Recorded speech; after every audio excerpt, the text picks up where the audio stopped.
In today's video, Prime Minister Trudeau runs to Mar-a-Lago and begs for mercy. Was it a productive meeting with President-elect? It was an excellent conversation. Also, Dana White calls out America's two biggest failures, the media and politicians. Traditional media is dead. Two most hated people in this world right now are the media and the politicians. And after Kamala's campaign spent billions of dollars, James Carville wants answers. $2.5 billion. Do you have any idea where that money went? I mean, I have some places I've started looking. So President-elect Trump's tariff threats are clearly working because now you have the Prime Minister of Canada running to Mar-a-Lago on Friday, begging for mercy. We're waiting to learn details of incoming President Donald Trump's meeting with Canadian Prime Minister Justin Trudeau. They dined at Mar-a-Lago last night. And they were there with members of their inner circle. CNN's Elena Treen with the latest this morning. Well, Victor and MJ, President-elect Donald Trump hosted Canadian Prime Minister Justin Trudeau at Mar-a-Lago for dinner on Friday evening. And really, this is a very important moment, really a flashpoint of sorts in their relationship. It came just days after Donald Trump had issued that threat to impose massive tariffs on both Canada as well as Mexico if the countries did not do enough to crack down on drugs and migrants coming over both the northern and southern borders, respectively. Now, we actually did hear Justin Trudeau address that threat Friday morning, hours before he flew to Florida to meet with Donald Trump. And he said that if Donald Trump were to carry out that threat, that it would be hurting Americans and American businesses. So can we just tell the truth here, right? Trudeau's urgent visit to Mar-a-Lago only says one thing, that there is true weight to when Trump is speaking about tariffs, that people are going to respond. And obviously Canada is scared because they know if he implements these tariffs, it will actually hurt the country. And by the way, Canada is already hurting. So this is just extra right on top of the damage Justin Trudeau has already done to that country, which his time is already running out, if you guys haven't noticed. Okay, so here's his actual post on Truth Social, that is President-elect Trump. I just had a very productive meeting with Prime Minister Justin Trudeau of Canada, where we discussed many important topics that will require both countries to work together to address, like the fentanyl and drug crisis that has decimated so many lives as a result of illegal immigration, fair trade deals that do not jeopardize American workers, and the massive trade deficit the U.S. has with Canada. I made it very clear that the United States will no longer sit idly by as our citizens become victims to the scourge of this drug epidemic caused mainly by the drug cartels and fentanyl pouring in from China. Too much death and hardship. Prime Minister Trudeau has made a commitment to work with us to end this terrible devastation of U.S. families. We also spoke about many other important topics like energy, trade, and the Arctic. All are vital issues that I will be addressing on my first days back in office and before. Now, right after that meeting, they did catch Justin Trudeau leaving, and here's what he had to say about it. Prime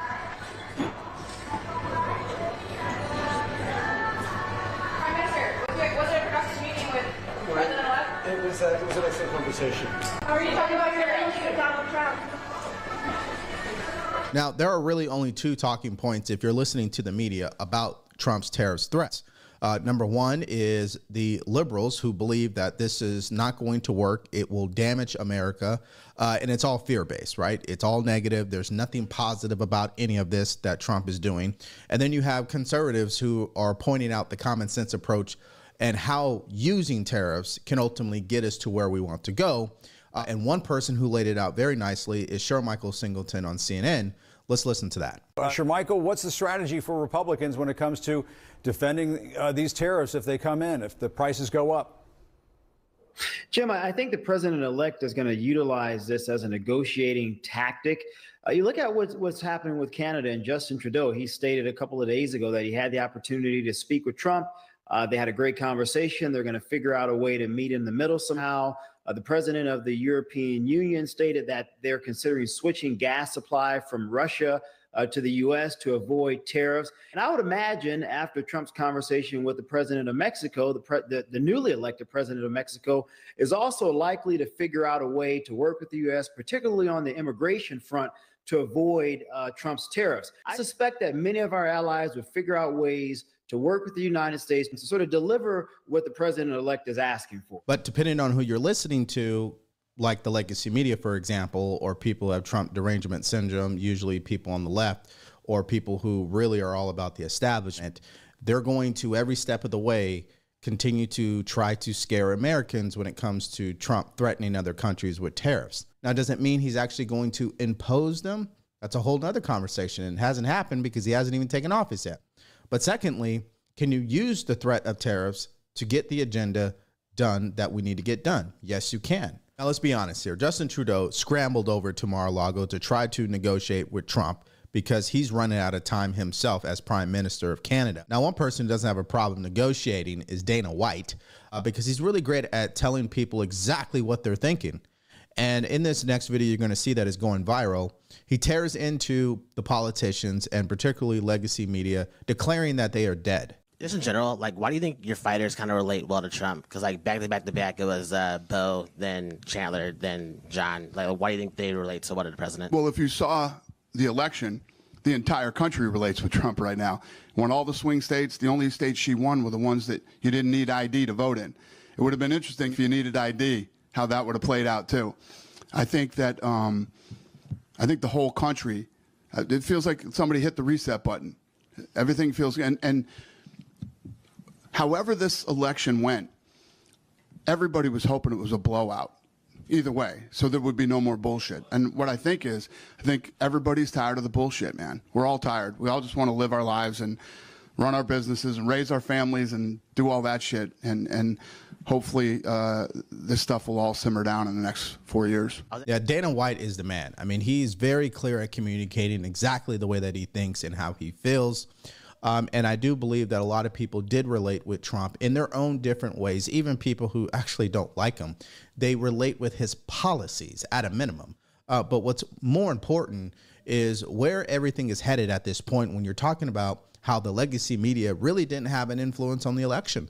The election was actually won on the internet, and here he is making that point. I was asking because, like, when you had the speech when he got elected, you think, like, Butts with the Boys, like all the podcasters. So it seems like a lot of young men, like, relate well to Trump. So it's like just like how the fighters kind of relate to him tonight. So I've had this philosophy for the last 5 years that traditional media is dead, and it doesn't hold the influence that it used to hold. The two most hated people in this world right now are the media and the politicians. Nobody trusts them, and nobody believes them. And the true influence right now is with these kids that are on the internet, and they're called influencers. So I've been creating relationships with these people over the last, like I said, 4 or 5 years. And this election was won on the internet. And that's why the Democratic Party is going to be struggling for quite some time, because they're already looking at the point of the election being won on the internet in the wrong way. They're thinking they need to go create a Joe Rogan. You don't create a Joe Rogan. Joe Rogan was actually on the left. And of course, we had a video talking about that. But the point is that they pushed him away. I'm sure they're scrambling to try to create their own version of this show. Right. This is one thing that keeps coming up, like we need our own Joe Rogan. Right. But they had me. Well, number one, they had you. Number one, they had you. So them running to Blue Cries and thinking that that's going to help them build an influence online, they are sadly mistaken. Since I brought up Blue Cries, let's hear from their COO on why they believe it's better than X. Well, I just heard you guys talk about what the responsibility is to women. And I think, first of all, there's so many women on social media platforms, and most of these platforms are run by men. Blue Sky's run by 2 women, me as the COO, and Jay Graber, who's the CEO.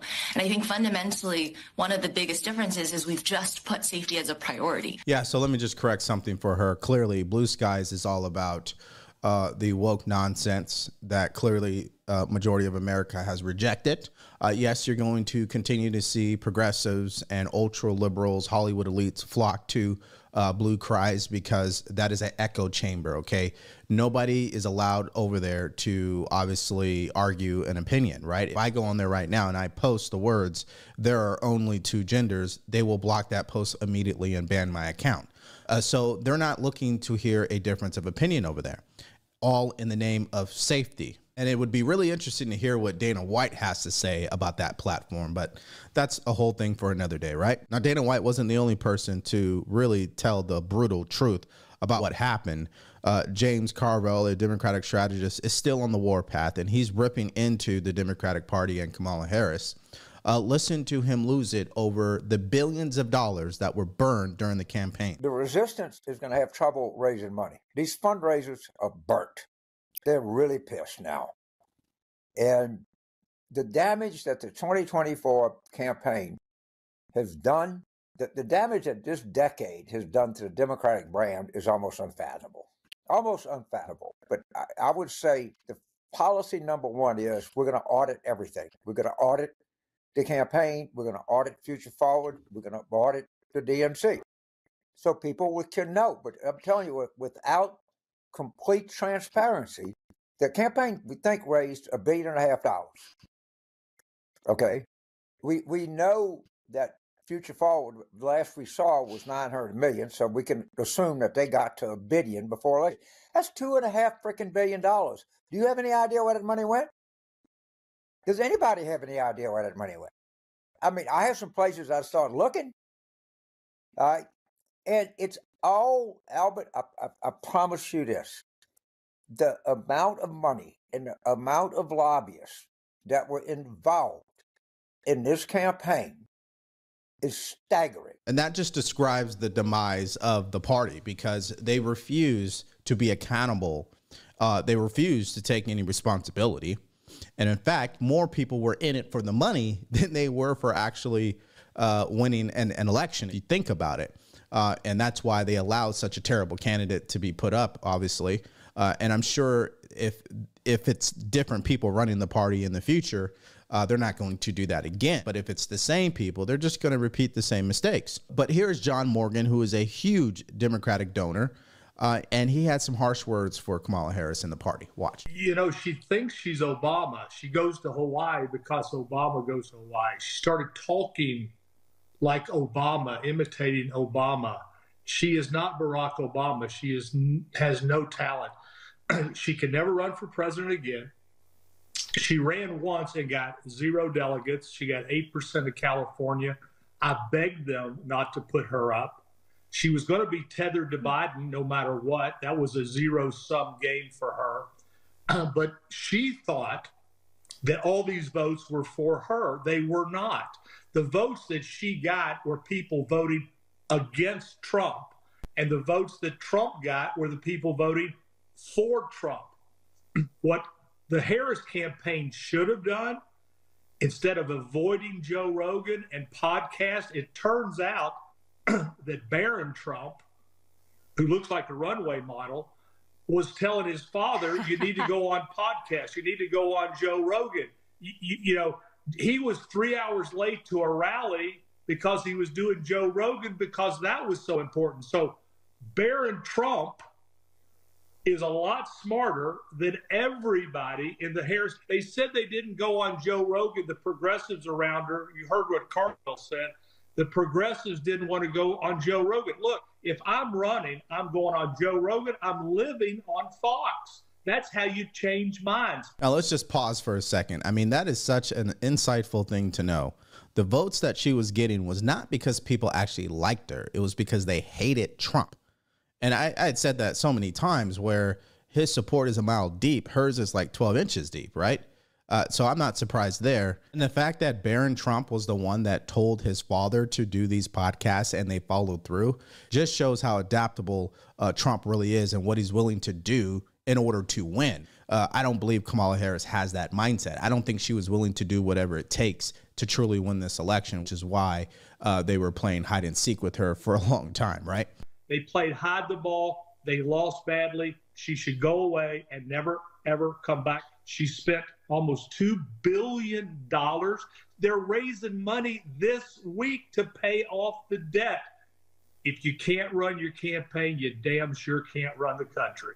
I agree. She should go away, never come back again. I know you guys have probably heard of those stupid polls already coming out talking about she's the front runner for 2028. No, she's not. Let's just stop it right now. And secondly, if you can't run your campaign, you can't run the country. That is so dead on, right? But listen, $2.5 billion is a lot of money. So the real question is, who got rich off that, right? So auditing the campaign would definitely be essential just for accountability reasons. Of course, it's not going to happen because, you know, the Democratic Party, they're allergic to accountability, which is why they're not on X. They're now flocking to blue cries, as we stated earlier in this video. And that's why they are crying all day long about Trump's tariff threats, which we also talked about in this video, because they always want to deflect from their own mess and focus on somebody else. Okay, so let's hear your opinion in the comment section.